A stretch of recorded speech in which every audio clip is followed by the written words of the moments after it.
ॐ शुक्लाम्बरधरं विष्णुं शशिवर्णं चतुर्भुजं प्रसन्नवदनं ध्यायेत् सर्वविघ्नोपशान्तये।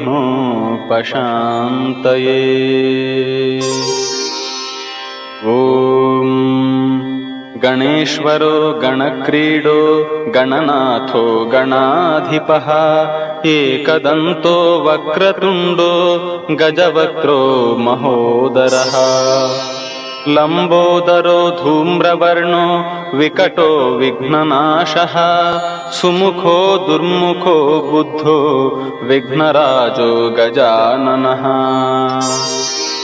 भीमप्रमोद अमोदः सुरानन्दो मदोत्कटः हेरम्ब शम्बर शम्भुः